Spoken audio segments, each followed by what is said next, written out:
Good afternoon, everybody, and apologies for interrupting your Sunday afternoon, but I wanted to say a few words about the truly historic achievement that was secured in Glasgow last night. And I'm very, very pleased to be joined by Alok Sharma, my friend, the president of the COP. For 2 weeks at COP26, politicians and negotiators and campaigners from around the world have been locked in talks about how we're going to keep our planet habitable for future generations by getting real about climate change. It was the biggest political gathering of any kind ever held in this country. And there was a reason for that. All these world leaders came to Glasgow because their politicians are telling them that they need to act. And we've heard about the peril that we face if we fail.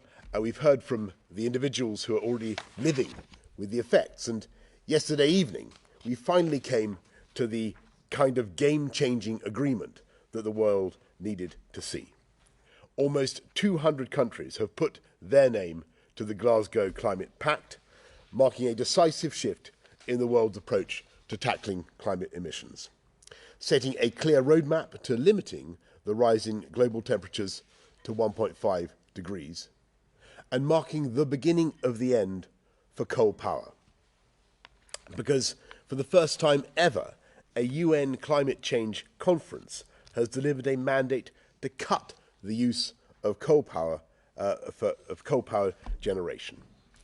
And it's backed up by real action from individual countries. For example, we've arranged a multi-billion-pound partnership to help South Africa ditch coal and create new green jobs instead. On top of that, we've brokered a deal with the G20 to end international finance for coal by the end of next month.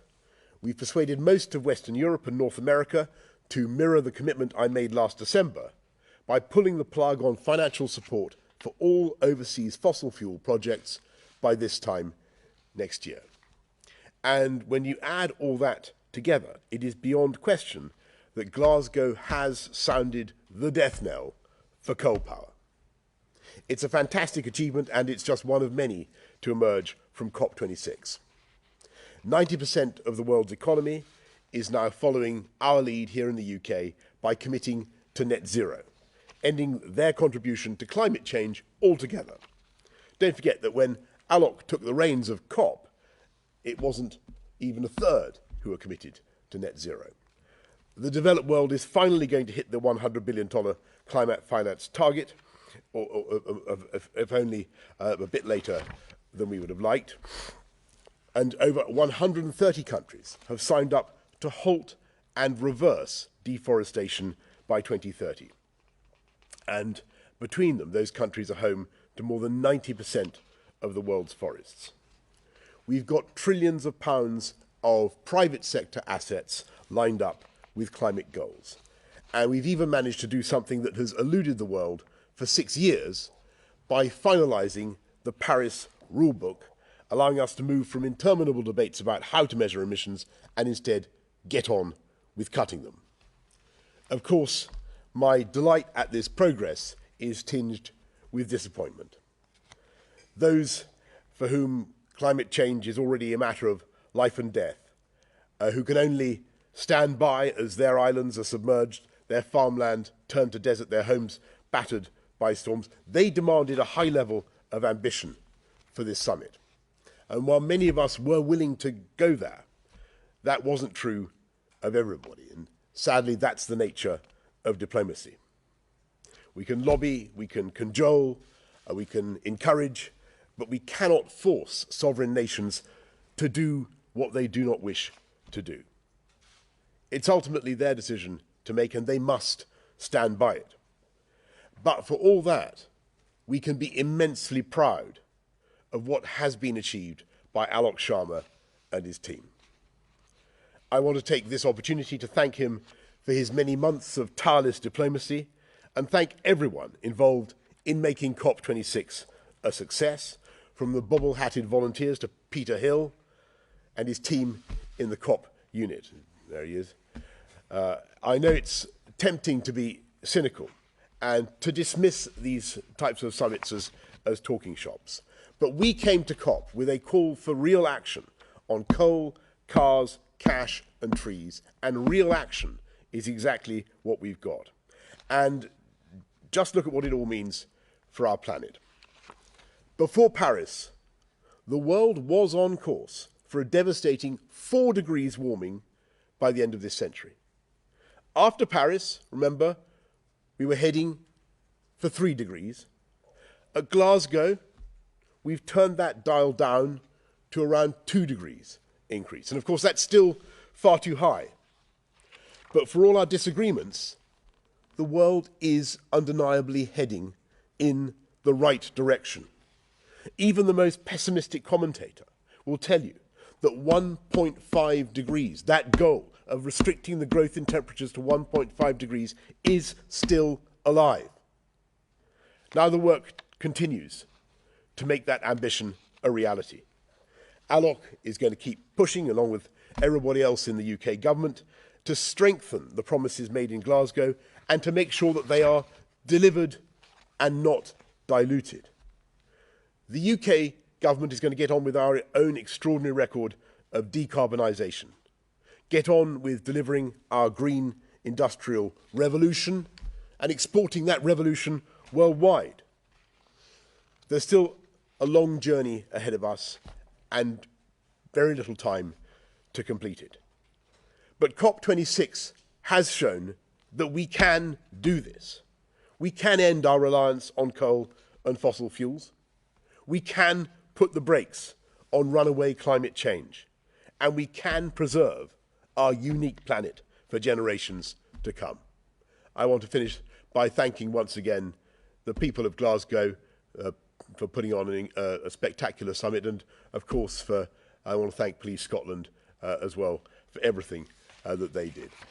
And now over to you, to the media for some questions. Damien Chromaticus, BBC News.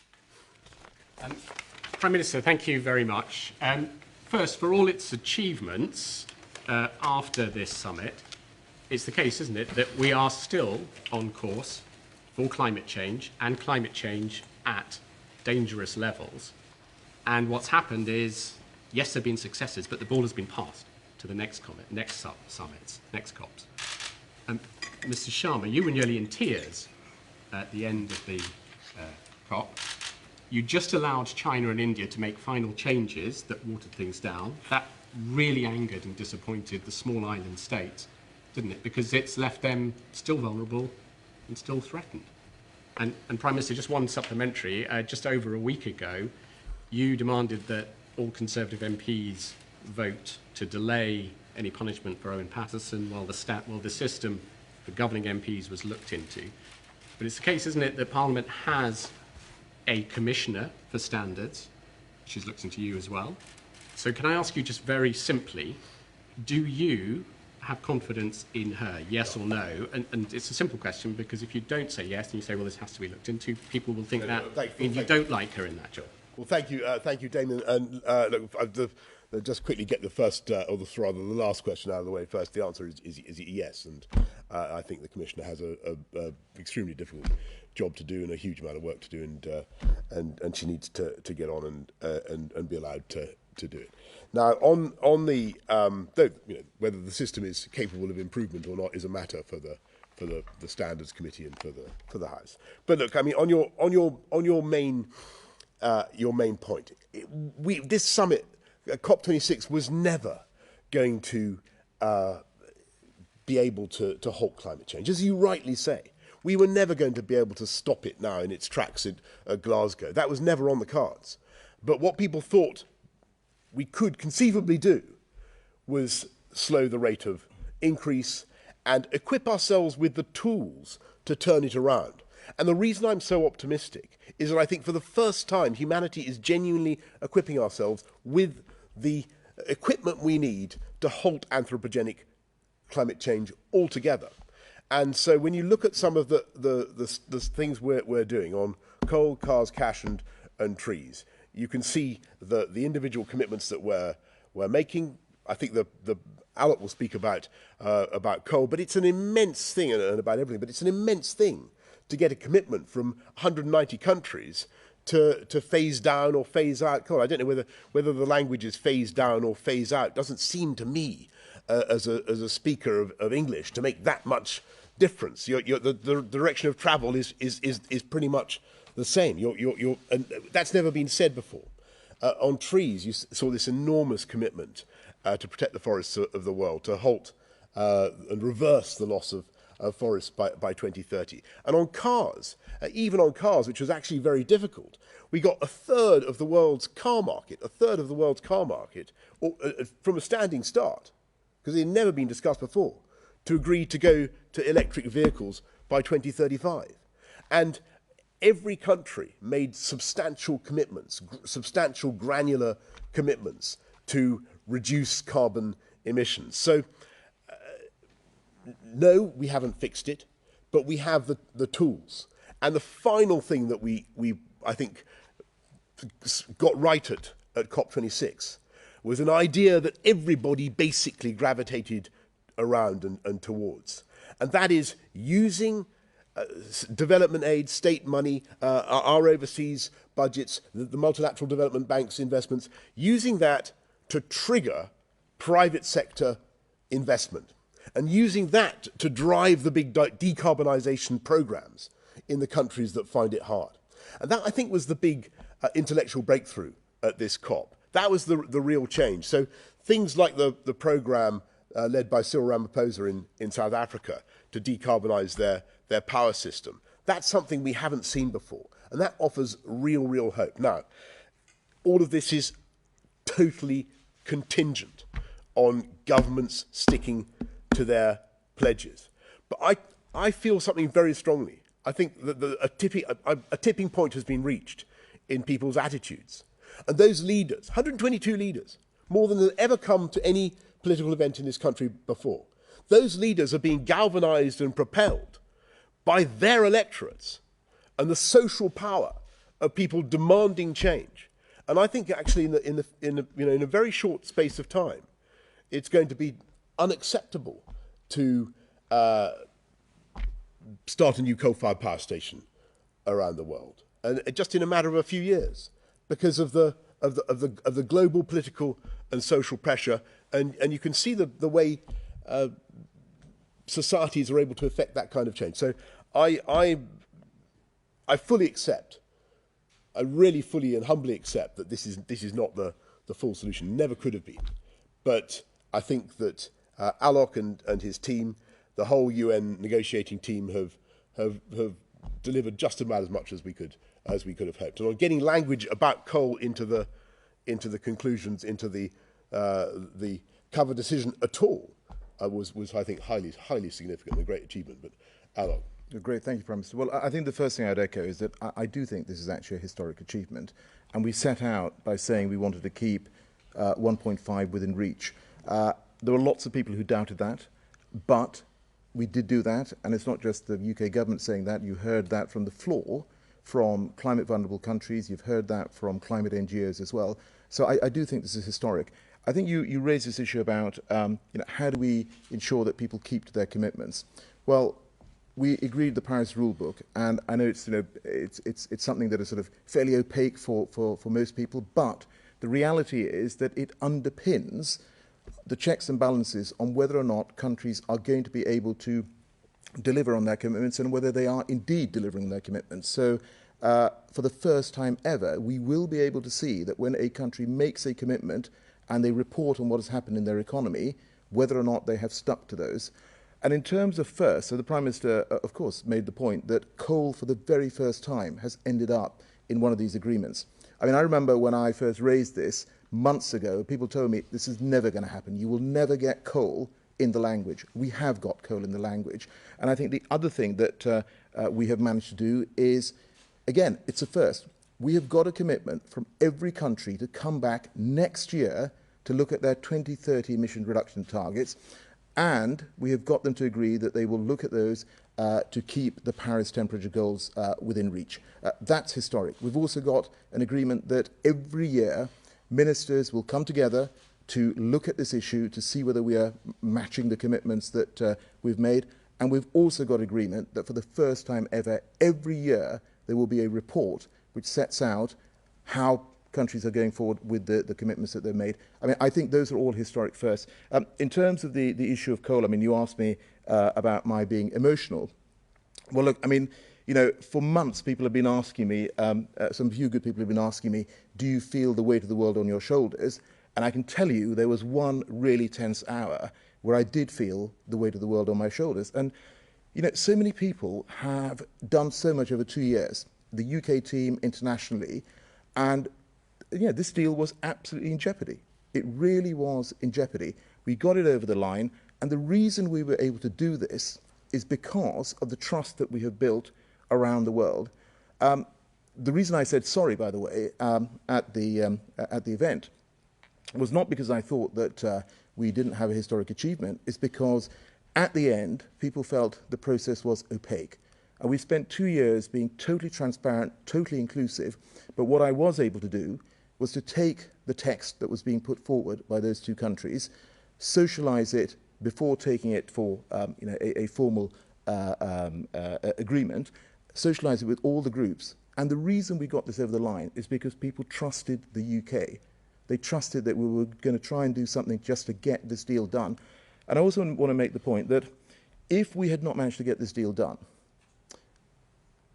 we would have ensured that all of those developing countries who need support, those countries in the front line of climate change, would not have got the support. Yeah. Right, they're getting more funding to adapt to the changing climate.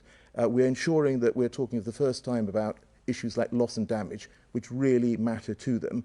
None of this would have been possible if that deal had been lost. And I can tell you there was that 1 hour where I really felt that there was a chance that we were not going to get this deal over the line.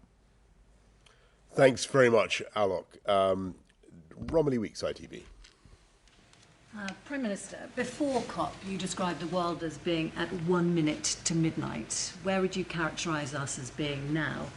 And Mr. Sharma, John Kerry told ITV News that he felt let down by the watering down of the language on coal.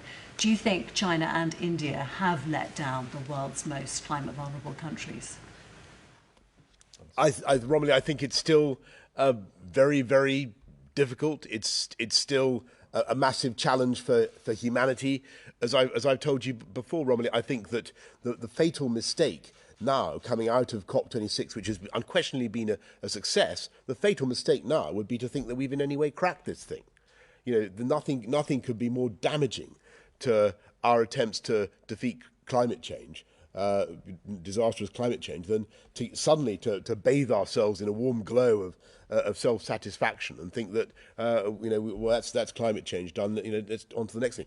We're going to have to keep going. We're going to have to keep the countries that have made those commitments to their promises, and then before 2030 and before 2025, we're going to have to extract some more. What we've done is keep alive that ambition of restricting the growth in the temperatures of the planet. But if you ask me, am I more optimistic now? Yes, I'm much more optimistic, because I genuinely think this thing is now propelled by a force that is bigger than corporations and is bigger than governments, and that is people and consumer choice and what citizens want around the world, and that fundamentally is going to make the difference. Sorry, Alok. Yes, so no, I think on this point about the change of language on coal, I think the first thing I would say, once again, is that actually this is the first time we have got language on coal in these sort of agreements. That really is historic. And yes, the phrase is now phase down rather than phase out, but that means that countries collectively have to reduce their use of coal. In terms of the reaction of developing nations, I think you heard that actually from the floor. And Tina Steeg, for instance, who represents the Marshall Islands, talked about the fact that she was, bitterly hurt as a result of that change. I mean, these are countries on the front line of climate change. For them, 1.5 is really very bad news. 2 degrees is a death sentence. So of course it matters to them, and there was lots of emotion there. And in terms of China and India, they will, on this particular issue, have to explain themselves to the developing countries. Yeah. By the way, one thing I would say is that it wasn't just the negotiators. I think the stars of the of the COP for me were so often those vulnerable island states and others who made such incredibly powerful arguments and were very, very hard to ignore. Beth, Rigby, Sky News. Thank you.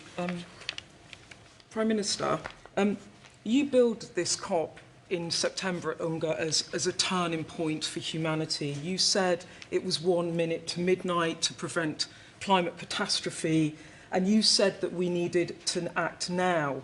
But instead, and I'm going to quote the UN Secretary General, he said that the current plans for countries' plans to reduce emissions will still increase emissions this decade on a pathway that will clearly lead to temperatures rising well above 2 degrees by the end of the century. So I put it to you, isn't it a disservice to the climate catastrophe that we're facing to pretend anything but this COP summit fell short of what you wanted to achieve, and what you've actually done is press pause and kick the can down the road till next year? And Alok Sharma, to you, do you agree with the Prime Minister that phase out and phase down means the same thing? Because wasn't that the issue, that actually that language is very different, and that is the controversy around it last night that upset you so much?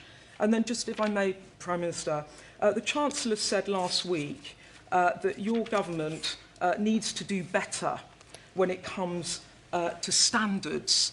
Do you agree with him, and do you think you made a mistake over Owen Paterson that you now regret? Thank you. Yeah, okay, thanks, Beth. On, I don't think Antonio would want people to think, Antonio Guterres, the Secretary General of the UN, that we've cracked it here at COP in Edinburgh. Of course not, and I totally agree with him about that. And yes, you're right that we're still on a trajectory to increase the temperature of our planet by around 2 degrees, as I said at the beginning, or that's what it looks like. But what we have is the hope, and I don't think anybody would dispute this. We have the hope that we can use all the tools that we've now equipped ourselves with to keep it at 1.5 and to keep 1.5 alive. And I think that was so what we've done at COP26 is slow the growth. We couldn't stop the growth, but we've unquestionably slowed it. And I think the other thing that's so exciting and makes me optimistic is I think genuinely that by asking for countries to focus on these very specific deliverables on coal, cars, cash, and trees, and making them focus on what they're going to do to reduce CO2, we've helped to plot the way ahead, to create a roadmap for defeating climate change. And so I am optimistic, but it will. But I mean, I think, as again, optimism should not be confused with confidence. Nothing could be more fatal to this enterprise than any feeling that we've beaten it or that we've cracked it. And on your other question, all I would say is, I think it's very important that all MPs work primarily for their and above all for their constituents, and that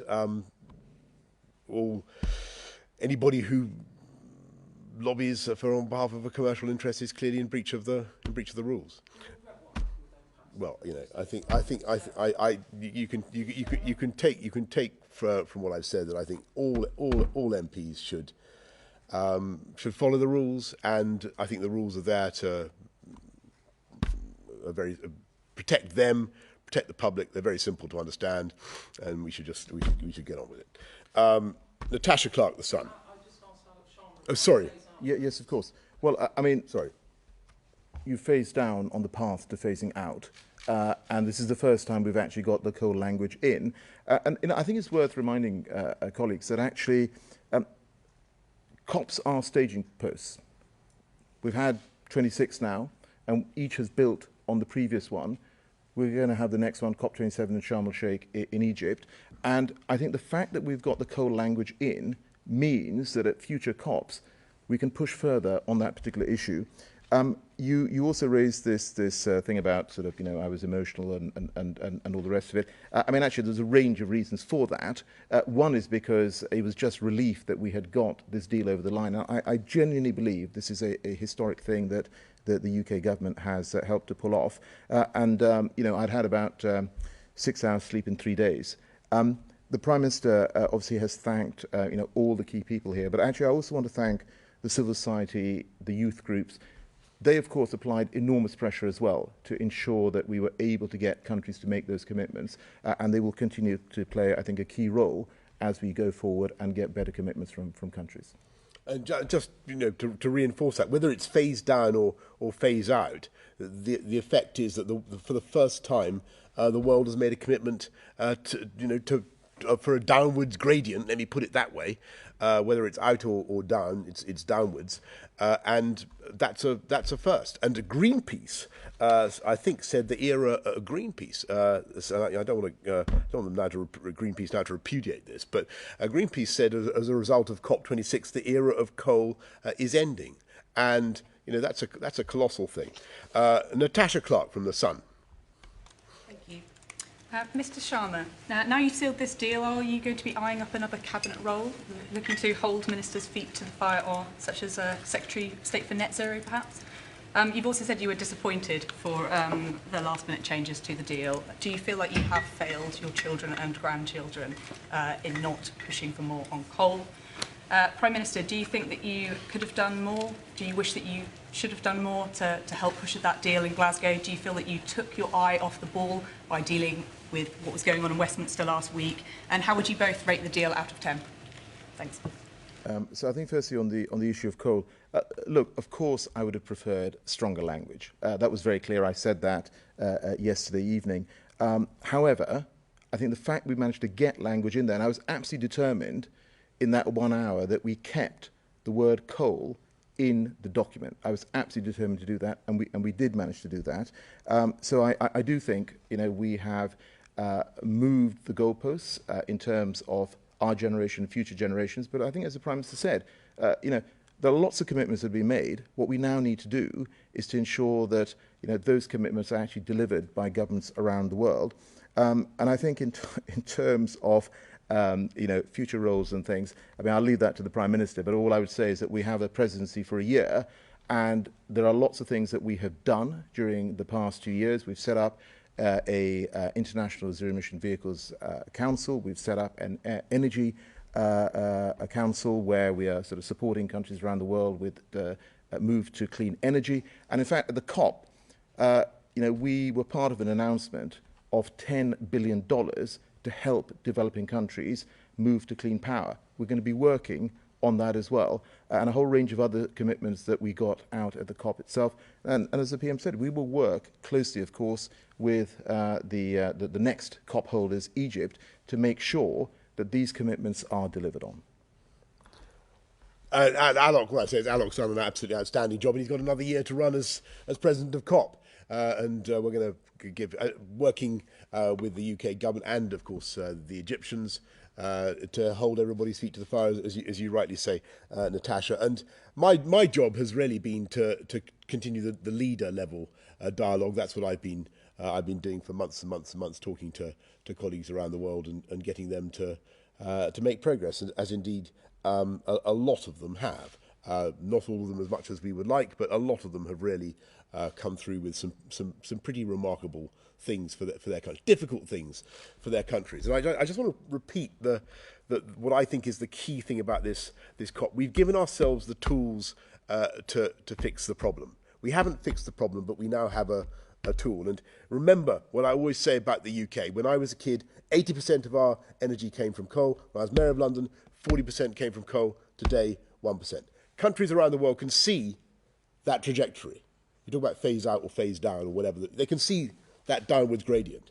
And what we're doing now is bringing together coalitions of supportive countries, adding in the finance, leveraging in the private sector to help those countries who find it difficult to move beyond coal to decarbonise. And that's the exciting agenda that COP26 in Glasgow has lifted off. And that's what we're going to be building on. And you're talking to leaders from countries around the world, India, Indonesia, South Africa. They can all see how this model could be relevant to their progress and their ambition. So that's the reason I'm most optimistic. Out of 10. For what? For achievement? The deal. It's Alok, where are you? Where are you? I don't do this sort of numbers. No, I know. I think my last number was a 6 out of 10 chance of success. I said. I think it's over. The outcome is over 6 out of 10. How about that? I won't say more than that. It's over 6 out of 10. Do you want to add to that, Alok? Well, I was just going to say, actually, I mean, what you really need to do is to listen to what, for instance, groups like the least developed countries are saying. I mean, they have said that this has really moved things forward in terms of climate action. They've thanked the UK for the leadership that we have shown. And, in fact, in our presidency year, this is an opportunity to continue this. Quite a lot of time, we talk about global Britain. I mean, this, as far as I'm concerned, is global Britain in action. We are leading in the world, both domestically, and I say that because countries around the world recognise that we are leading domestically, but this is our chance to continue leading internationally as well. Brilliant, thank you. Steve Swinford, The Times. Prime Minister, you do have one significant lever at your disposal with India in the form of a future trade deal. Would you make more stringent climate change targets part of such a trade deal, or phasing out of coal as part of that? Mr Sharma, can I ask how you got here today in time for this press conference? Did you take the train or did you take the plane? And do you think it's incumbent on all of us to fly less? And then lastly, Prime Minister, you told your Cabinet this week that you saw the handling of the Owen Paterson affair as an unforced error. Why are you so unwilling to say that publicly? And do you, as some allies say, see apologising as a form of weakness?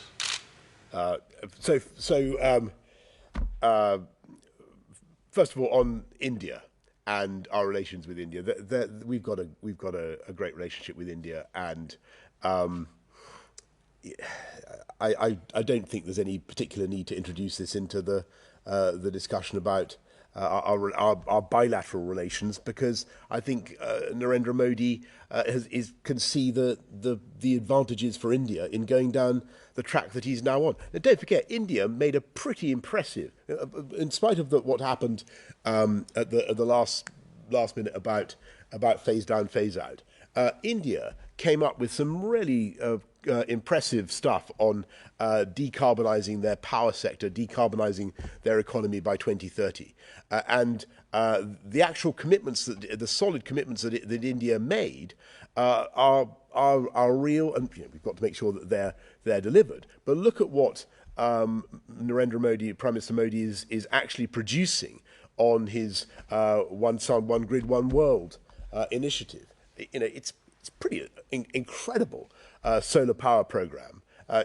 India is obviously blessed in that respect, and I think they're going to make a lot more progress. The UK, as I said, what the UK wants to do, we have the technology, we have the access to the technology, we have the fantastic expertise in finance. We want to help and be part of the coalitions that are trying to take countries forward. And on your point about what may or may not have been said in some cabinet away day, your sources are normally worryingly good, but I will say no more than that, if that's all right, Steve. Thanks, Prime Minister. So I think firstly, in terms of India, I want to echo that, because India is committed to actually really quite ambitious 2030 emission reduction targets, and they've said that 50% of their power sector will be from renewables by 2030. I mean, that is really very, very big, and I think we should commend them for that. I've spent quite a lot of time talking to R.K. Singh, the Power Minister, and the UK government is working with India through Mission Innovation 2 and other initiatives as well. So I think that's important to recognise. In terms of how I got here, yes, I got here by train and then by an electric vehicle, courtesy of the government car service. And just showing off. And I think you raised this issue about air travel. Look, I mean, on a personal level, I think that it is about personal choice. But what you need to do is obviously to incentivize people. I've always believed in carrot rather than stick. But the government is investing in developing sustainable aviation fuels. We've got the Jet Zero program that's up and running between the Transport Department and the Business Department. So there is a lot that we are doing and we will continue to do. And you know, technology goes really very, very fast. You know, only a few years ago, we had very little offshore wind, and you know, the Prime Minister has been very much pushing this agenda. We've now got the biggest offshore wind sector in the world, and in the Prime Minister's 10-point plan for a green industrial revolution, we're going to quadruple that by 2030. I mean, I personally think we could go even further because there is appetite within the sector. Thanks very much. I'm sorry, when I say you're showing off by going in an EV, ultimately we want all government cars to be EVs. There seems to be some technical problem at the moment with the armour plating, so we're working on that. Jason Groves, the Mail.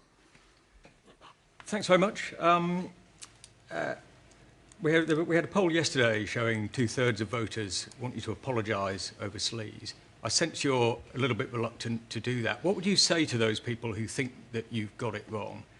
On the climate issue, Mr. Sharma here, I think, has gone vegetarian. What are you personally going to do? Are you still driving that clapped-out old diesel of yours? And finally, how's the Queen? Have you spoken to her? Yeah, Jason.